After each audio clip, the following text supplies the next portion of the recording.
አሰላሙ አሌይኩም ወራህመቱላሂ ወበረካቱ። ውድና የተከበራችሁ የአጃይብ ቻናል ቤተሰቦቼ እንዲሁም ሰላማችሁ ይብዛ በያላችሁበት። ዛሬ ይዤ የመጣሁት ጥያቄ አንድ ደንበኛዬ ስለ አክሲዮን ማብራሪያ እንዲሰጣት ጠይቃኛለች ማለት ነው። እንዲሁም ደግሞ በየወሩ የወር ክፍያ ተከፍሎ ቤቱ ሲያልቅ መረከብ አክሲዮን ነው ወይ የሚል ጥያቄ አለ። እነዚህ ሁለት ነጥቦች አክሲዮን ምንድን ነው፣ እንዲሁም ደግሞ ይሄስ እህቴ እንዳለችው በየወሩ የቤት ክፍያ እየተከፈለ ቤቱ ተሰርቶ ሲያልቅ መረከብ አክሲዮን ሊባል ይችላል የሚለውን ነጥቦች እናያለን ማለት ነው። ቪዲዮውን ላይክ እያደረጋችሁ እስከ መጨረሻው አብራችሁ ይቆዩ፣ ሊጠቅማችሁ ይችላል። ይሄ ደግሞ ለአዲስ ጀማሪዎች ነው የሚያገለግለው ማለት ነው። የምታውቁት ታውቁታላችሁ። ታዲያ በጥያቄው መሰረት አክሲዮን ምንድን ነው? አክሲዮን መግዛት ማለት የአንድ ትልቅ ድርጅት በከፊል ባለቤት መሆን እንደሆነ ታውቃላችሁ። ዛሬ ባንክ፣ የኢንሹራንስ ድርጅት ወይም ደግሞ የማምረቻ ተቋም ባለቤት መሆን የምትችሉበትን መንገድ በዝርዝር እናያለን ማለት ነው። በቀላል አማርኛ አክሲዮን ማለት የአንድ ድርጅት ባለቤትነት ድርሻ ማለት ነው። ለምሳሌ አንድ ድርጅት ካፒታሉን ለማሳደግ ሲፈልግ ድርጅቱን ለብዙ ሰዎች በትንሹ ይሸጣል። አንተ፣ አንቺ፣ እኔ ወይም እናንተ፣ እኛ ያንን ድርሻ ስንገዛ ባለ አክሲዮን እንባላለን ማለት ነው። ድርጅቱ ትርፍ ሲያገኝ እኛ የገዛነው ሰዎች እንደ ድርሻችን መጠን ትልቅም ሆነ ትንሽ ማለት ነው፣ እንደ ገንዘባችን መጠን ትርፍ ይከፈለናል ማለት ነው። በየወሩ ሊሆን ይችላል፣ በየስንት ወሩ ሊሆን ይችላል። ያ ድርሻ ይከፈለናል ማለት ነው። ነገር ግን አክሲዮን ከመግዛታችን በፊት ማወቅ ያለብን 3 ነገሮች አሉ። አንደኛ፣ የድርጅቱ ታሪክ። ይህ ማለት ዝም ብሎ ማስታወቂያ ስላየን ብቻ አንገዛም። ድርጅቱ የታወቀ ነው ወይ የሚለውን ጥያቄ በቅድሚያ ማስመር ያስፈልጋል።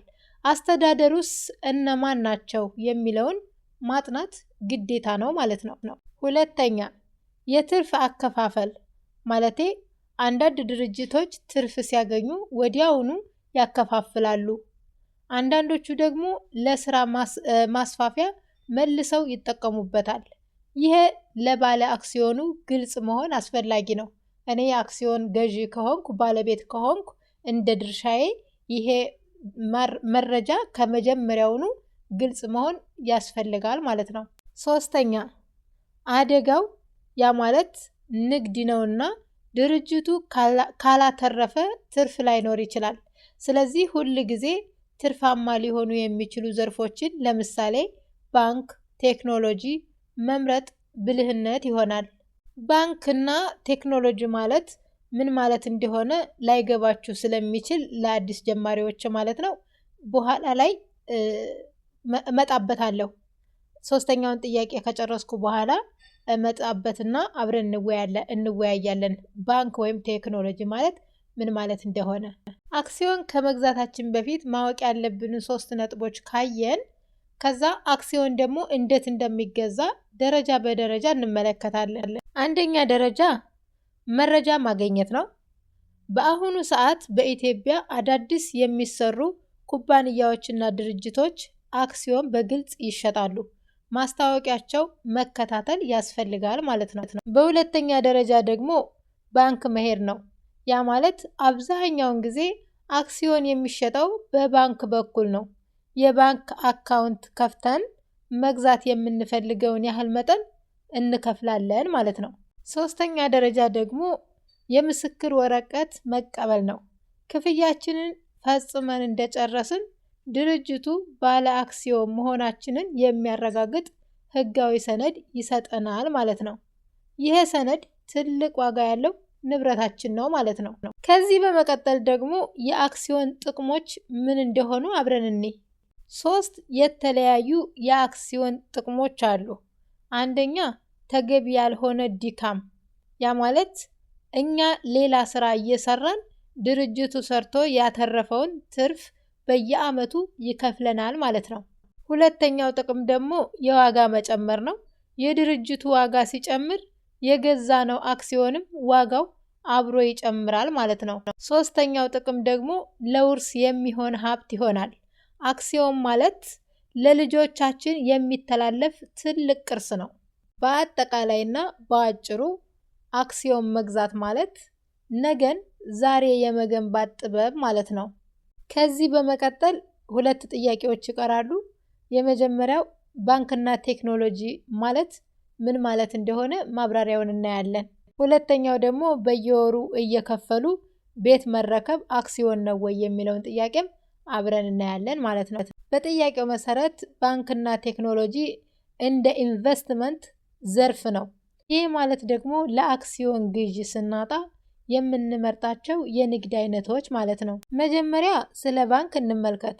የባንክ አክሲዮን መግዛት ማለት የባንኩ ባለቤት መሆን ማለት ነው። ባንኮች ከሰው ተቀማጭ ተቀብለው ለሌሎች ብድር ይሰጣሉ።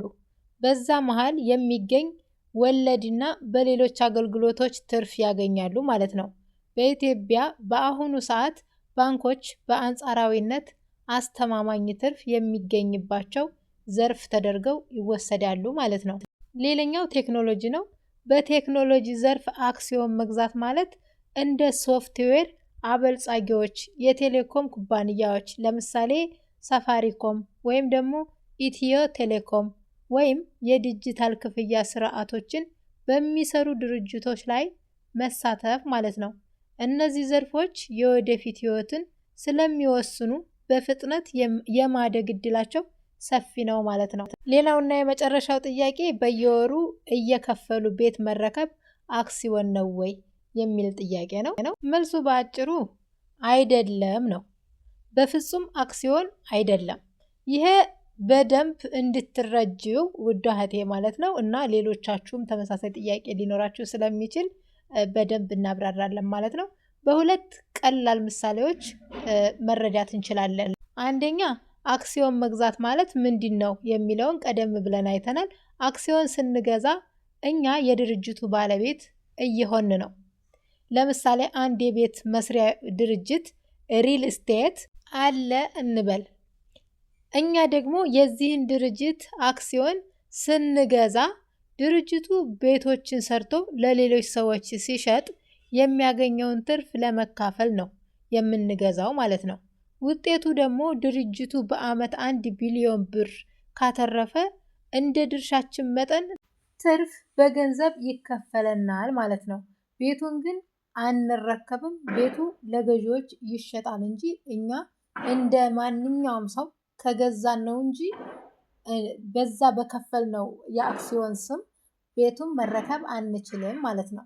ነገር ግን ይሄ በየወሩ እየከፈሉ ቤት መረከብ ማለት ከዚህ ፍጹም የተለየ ነው። ይሄ ማለት ቅድመ ግዥ ወይም ደግሞ በተከታታይ ክፍያ ምርት መግዛት ይባላል እንጂ አክሲዮን ወይም ደግሞ ከአክሲዮን ግዥ ጋር ፈጽሞን አይገናኝም ማለት ነው። ለምሳሌ ድርጅቱ ገና ሳይሰራው ወይም ደግሞ እየሰራው ያለን ቤት በየወሩ ይህን ያህል ክፈይ ወይም ክፈል ተብሎ ሲያልቅ ትረከባላችሁ ተብላችሁ የተስማማችሁበት ያ እናንተ በየወሩ የምትከፍሉት የቤቱ ዋጋ ነው ማለት ነው። የዚህ ውጤት ምንድን ነው? ክፍያውን ስትጨርሱ ቤቱን ትረከባላችሁ። ቁልፍ የእናንተ ይሆናል። ትገቡበታላችሁ፣ ትሸጡታላችሁ እንደፈለጋችሁ ማለት ነው። ነገር ግን ድርጅቱ ከሌሎች ሰዎች የሚያገኘውን ትርፍ ላይ የእናንተ ምንም አይነት ድርሻ የላችሁም ማለት ነው። ያ ድርጅት ወደ እናንተ ሲሸጥ የሚያገኘው ትርፍ አለ። ስለዚህ አክሲዮን ገዢዎች የሆኑት ለምሳሌ 10 ሰዎች ገዝተውት ከሆነ 10 ሰው ተደራጅቶ የገዛው ከሆነ እነዛ 10 ሰዎች የአክሲዮን ባለቤት ናቸው። እናንተ ስትገዙ እነሱ አትርፈው ነው የሚሸጡላችሁ እና ዋናውን ገንዘባቸው ቀርቶ ትርፉን በየወሩም ሆነ በየአመቱ እንደ ድርጅቱ ገቢ ወይም ደግሞ እንደ ድርጅቱ የትርፍ ሁኔታ የሚከፈላቸው የማይቋረጥ ገንዘብ አለ ማለት ነው። ልክ ባተረፈ ቁጥር በወርም ይምጣ በአመትም ይምጣ የዛን ትርፍ ተካፋይ ይሆናሉ ማለት ነው። ይሄ በየወሩ እየከፈሉ ቤት መረከብና አክሲዮን ልዩነቱን በትንሽ ምሳሌ እንውሰደው እስኪ እና እንየው። ግልጽ ለማድረግ ያክል ማለት ነው። አክሲዮን ገዛን ማለት የአንድ የዳቦ ቤት ባለቤት ሆን ማለት ነው። ዳቦ ቤቱ ዳቦ እየሸጠ የሚያገኘውን ትርፍ በየወሩ ይሰጠናል ማለት ነው። በየወሩ የዳቦውን ትርፍ ይሰጠናል ማለት ነው። ዳቦ ግን በነፃ አናገኝም። መብላትም ብንፈልግ አንበላም። ነገር ግን ከፈለግን እንደ ማንኛውም ገበያተኛ ልንገዛና ልንበላ እንችላለን እንጂ እዛ ለድርጅቱ ባዋጣ ነው ወይ በአክሲዮን ስም የከፈልነው የዳቦ ተረካቢ ወይም የዳቦ ባለቤት አያደርገንም ማለት ነው። ቤት በክፍያ ገዛን ማለት ደግሞ ዳቦ ተጋግሮ እስከሚያልቅ ድረስ በየቀኑ 10 ብር እየከፈልን ነው ማለት ነው። ዳቦ ሲበስል ወይም ሲደርስ ዳቦውን ተረክበን እንበላለን ወይም ደግሞ ዳቦው የኛ ይሆናል ማለት ነው። ዳቦ ቤቱ ግን ለሌላ ሰው ዳቦ ቢሸጥ እኛ ምንም የምናገኘው ተርፍ ወይም ገቢ የለም። ያንን 10 ብር ስላዋጣን ወይም ደግሞ ለዳቦው ድርሻ ያዋጣነው ብር ለዳቦ ባለቤት እንጂ ለዳቦ ቤቱ ባለቤት አያደርገንም ማለት ነው። እንደ አጠቃላይ በየወሩ የከፈልን ቤት የምንረከበው ንብረት ቤት ለመግዛት ነው እንጂ ይህ አክሲዮን አይባልም። አክሲዮን የምንለው ግን ቤቱን ሳይሆን ድርጅቱን ገዝተን በየወሩ ወይ በየዓመቱ ትርፍ ሲከፈለን ወይም ደግሞ ገንዘብ ሲሰጠን ብቻ ነው ማለት ነው። አሁን ለጠየቅሽው እህት የሆነ ላልጠየቃችሁ በጣም ግልጽ የሆነላችሁ ይመስለኛል። ለማታውቁ ግን ያልጠየቃችሁት ማለት ነው። ብዙዎቻችን ይሄ ነገር ትልቅ ገንዘብ የሚያስፈልግ እየመሰለን ባንክ ቤት ብር እናጠራቅማለን። ግን ትንሽም ብትሆን ዋጋ ሊኖራት ይችላል እና በተለይ ደግሞ አረብ ሀገር የምትሰሩ እህቶቼ ብር ባንክ ቤት ከምታስቀምጡ በጣም በተለያየ ነገር ላይ ስራ ላይ ብታውሉት ይመረጣል። በተለይ ደግሞ አገር ቤት ሰው ካላችሁ ማለት ነው። እንደ አትክልት መትከል ለምሳሌ ባህር ዛፍ የምትተክሉበት ቦታ ገዝታችሁ ባህር ዛፍ ብትተክሉ ብዙ ውጤታማ ሊያደርጋችሁ ይችላል ማለት ነው። እንደ እርባታ ከሆነ ብቻ በአጠቃላይ ብር ባንክ ቤት ማስቀመጥ ምንም አይነት ጥቅም ላታገኙበት ትችላላችሁና ብራችሁን እያጠራቀማችሁ ባንክ ቤት እሱ ደግሞ ዶላር እየተወደደ የእናንተ ብር እየቀነሰ እየወረደ ወይም ነገሮች ለመግዛት እየተወደዱ ዋጋ እየጨመሩ የእናንተ ብር እየወደቀ ከሚሄድ እና ብዙ አመት ሰው ሀገር ከመልፋት የሆነ ነገር ብራችሁን ብታሰሩት ተገቢ ነው ብዬ እመክራለሁኝ። እንግዲህ ሀሳቡ ያላችሁ ተጠቀሙበት። አላህ ቀጥተኛውን መንገድ ይምራችሁ። ከድካምና ከልፋትም በቃ ይበላችሁ። የራሳችሁን ነገር አላህ ይስጣችሁ። ጥያቄ ካላችሁ ከዚህ እስካሁን ካብራራሁት ውጭ ማለት ነው በኮሜንት ላይ ጻፉልኝ። በሚቀጥለው ቪዲዮ በዝርዝር እመለስበታለሁ እና ቪዲዮው ጠቃሚ ሆኖ ካገኛችሁት ቪዲዮውን ላይክ እንዲሁም ደግሞ ሊጠቅማል ብላችሁ ለምታስቡት ሰው ሼር ማድረጋችሁን አትርሱ። እናም አጃይብን ሰብስክራይብ በማድረግ እንድትተባበሩኝ እጠይቃችኋለሁ። ሰብስክራይብ ያደረጋችሁኝ ደግሞ እጅግ በጣም አመሰግናለሁ ማለት ነው። እንኳን በሰላም ወደዚህ ቻናል መጣችሁ። እወዳችኋለሁ ሁላችሁንም። አሰላሙ አለይኩም ወራህመቱላሂ ወበረካቱ።